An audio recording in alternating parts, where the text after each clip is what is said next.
The Vanishing on Raven Island. 5 friends. A dream vacation. An island untouched by time. But what started as an adventure turned into one of the most haunting unsolved disappearances abroad. This is the chilling mystery of Raven Island.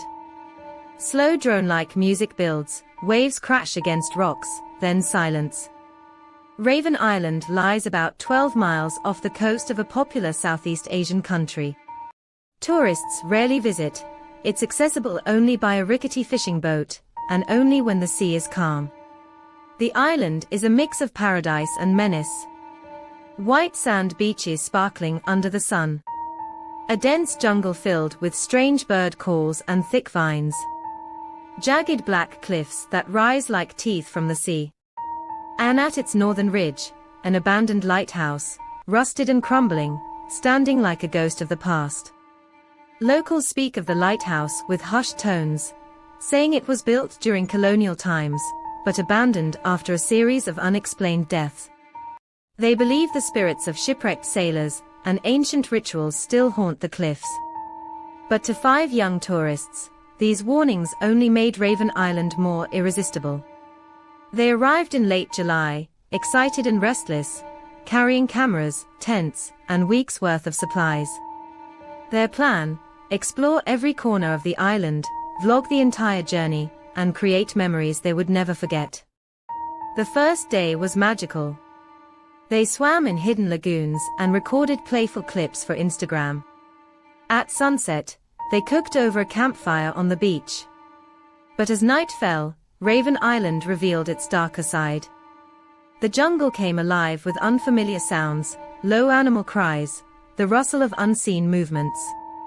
That night, Emma woke suddenly. In the distance, inside one of the limestone caves, she swore she saw a flickering lantern swinging back and forth. But no one else was supposed to be there. The next morning, Jordan claimed he spotted someone watching from the tree line. He said he saw the silhouette of a man, tall and still, before it melted back into the jungle.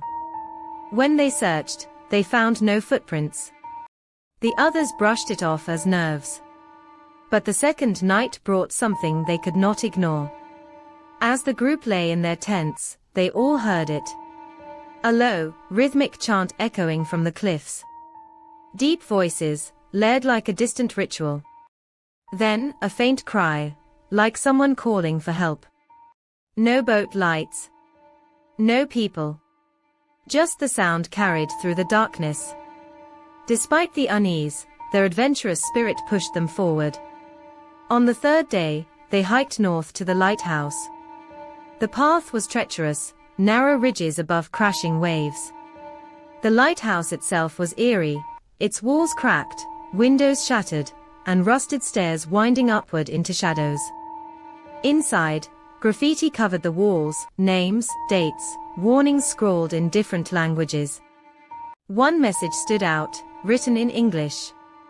Do not stay past nightfall. Still, the group set up camp nearby, joking about ghost stories.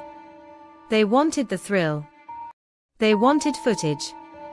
But sometime in the night, everything changed. At dawn, chaos. Only 3 of the 5 tourists were still there.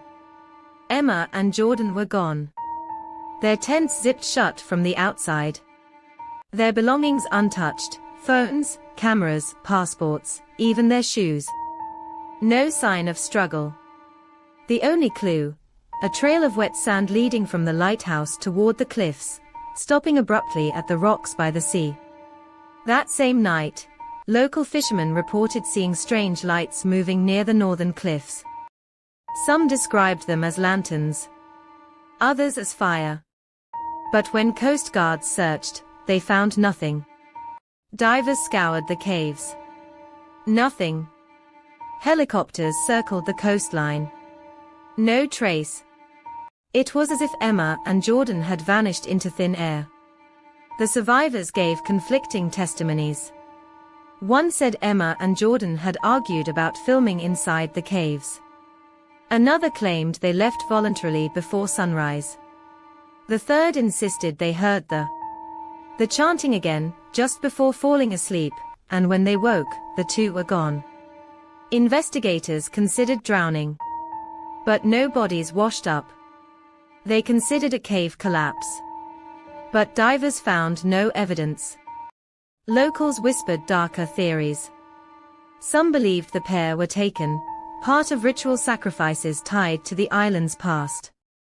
Others believed something supernatural claimed them, as it had claimed sailors centuries ago. Online sleuths suspected the unthinkable, that one of the survivors had a hand in the disappearance. But without evidence, the case grew cold. Years later, the island remains both a paradise and a curse. Families of the missing still return, leaving flowers at the foot of the lighthouse. Divers continue to search the caves, but the sea keeps its secrets. The lighthouse stands silent, its rusting frame watching over the waves.